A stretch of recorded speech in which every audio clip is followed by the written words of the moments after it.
What is up, Matchies in the place? It's been a crazy week. Let's not even get into that. But I have a new version of C2 Command and Control available. I'm also going to show you the features for the last patch because I wasn't able to make a video for this.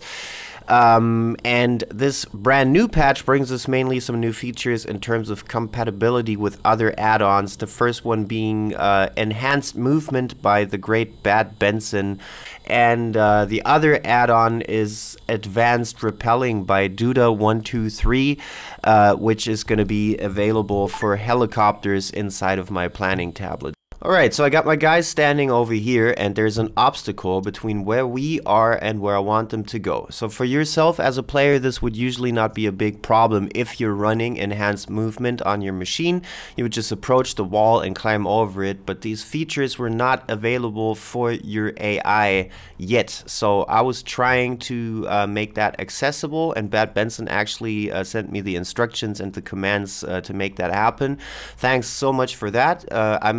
I made some adjustments so that it would work with multiple units, and the way you access it is by bringing up the HUD mode indicators, and if you're running enhanced movement you get this extra formation type, so to speak, which is nothing more but a line formation.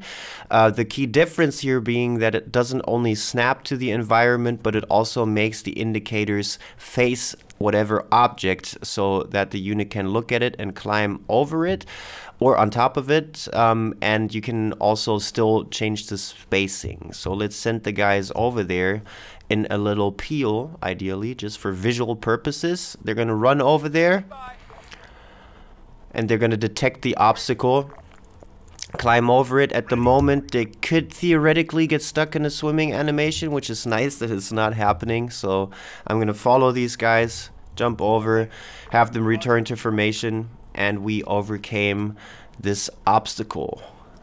Alright, so the next new feature is an incorporation of a repelling waypoint for helicopters that is available if you are running Duda123's advanced repelling add-on. So if you're running that and you select your chopper, you get this new repelling waypoint type that is otherwise not available.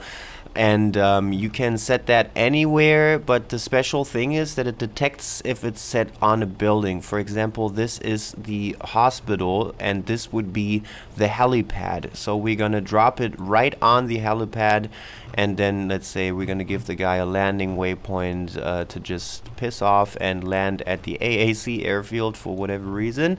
So let's have him go and fast forward this. We're gonna approach the hospital, and once we get closer, an automatic system takes over that's gonna guide the helicopter towards the helipad. You saw that tiny little snappy moment there. This is a great function that was written by Duda123. I modified it a little bit. I had like this similar thing going on before, but this is way smoother.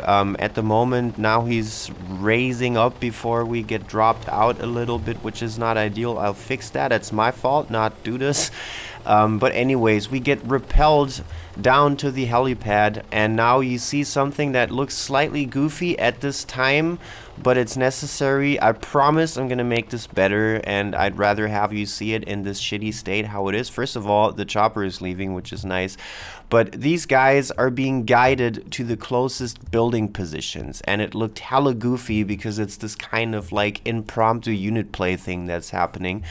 And you might imagine why this makes sense. The problem is these buildings, to get a little bit technical, they have path LODs, which is the reasons why your units always like walk through a building kind of on rails like this, and if they're not on the path LODs, they're gonna fall off. So that means your units are getting dumped in on top of the building. They don't know where the hell they are. As far as they are concerned, they're on the ground, so they will just like stay in formation and they will just tumble off the roof. So this goofy function is necessary to guide them towards the closest building position and then snap them into the path LOD. I promise I'm gonna make that much better. Sorry for this geeky ass explanation. information, but you guys kind of have to understand what's happening. I'd rather have this and like the buggy shit that can happen until I fix it and make it better, than your units falling off the ground, because now I can actually return them information. Oops, I actually called the chopper back, but it doesn't matter. They're not gonna fall off the building, at least with a much higher chance they're gonna stay on top of the building, and then we can go and clear it, and I can send them with the indicators and all that stuff, so you get the idea. This is nice for rooftop insertions. Alright, so the next little feature is nothing too big. I already told you guys that this aircraft page is mainly made for helicopters. It doesn't make so much sense to use it with planes, but anyways, now if you're using it on a plane, doesn't matter which landing waypoint you take, they don't really make sense. But if you're using it on a plane, it's going to detect that it's a plane, obviously, and it's going to select the closest waypoint, the closest airport, sorry, to your waypoint, and it's going to make the plane land there. Like this guy is approaching me right now. As I said, it doesn't make a difference. Any landing waypoint type is going to work for a plane, because they can only land for good anyways. So the guy has landed, and it's going to take him a while to come to a standstill, and then he's going to be teleported to the closest hangar, just because it's not reliable to like get him there on its own. It's probably going to take a minute. I'm going to fast forward this.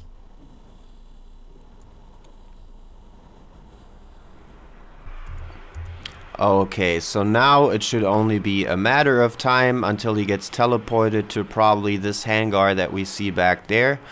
There we go.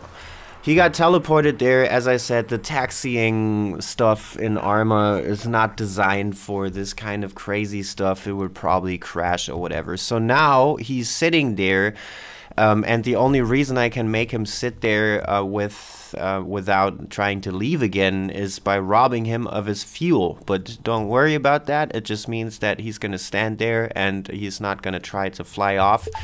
If there's no enemy here that would just straight up kill the pilot, I consider this to be a safe airport that has fuel available. And then you can have the guy take off anywhere again. It's going to teleport him to the beginning of the runway. Now it's not ideal. I wanted him to take off right away, but you're going to see that he's actually going to taxi around the entire airfield once, which I'm probably going to be able to find out what that is. But let's fast forward this. He's going to just taxi around once.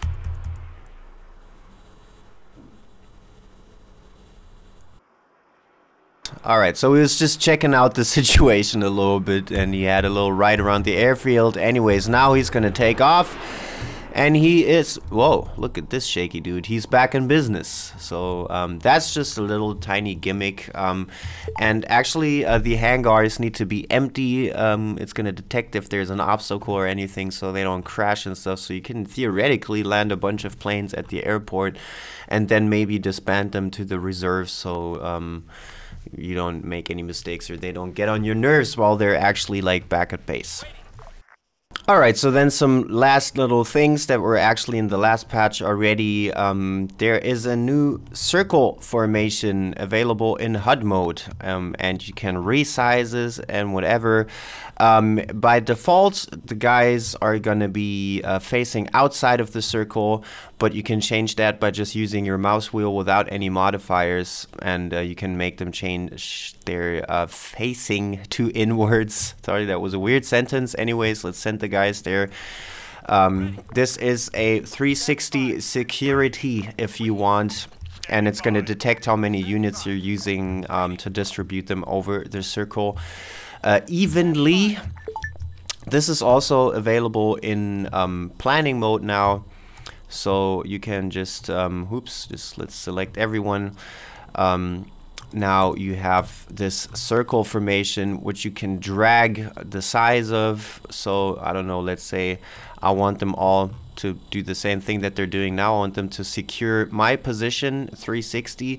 I can do so, and now you also see that we have these small little white dots, which is just a visual improvement, because it looked a little bit weird when they didn't have those. They were just like floating in thin air. So now that is actually there to help you a little bit to anticipate and see better what's going on. What the hell am I even talking about? Circles, that's great. Last but not least, I tweaked the animations for attaching and detaching silencers. It's the correct animation now. Didn't even know that was a part of the game. So that pretty much wraps it up. That's the new features of C2. Thanks a lot to Bad Benson and Duda for these great add-ons, and also thanks to Bad Benson for the explanations. I'll see you guys around for the next patch, when probably all of this madness here is going to be moved to the map. I finally gave up my struggle. You guys had a point there all the time, but this tablet might not really be necessary for most of this stuff. Anyways, thanks a lot for the support and for using this little baby, and for the good feedback that I always get from you guys. Thanks for sticking around. I'll see you guys soon. This is Matt Cheese signing out. Have fun with the new version of C2. Peace.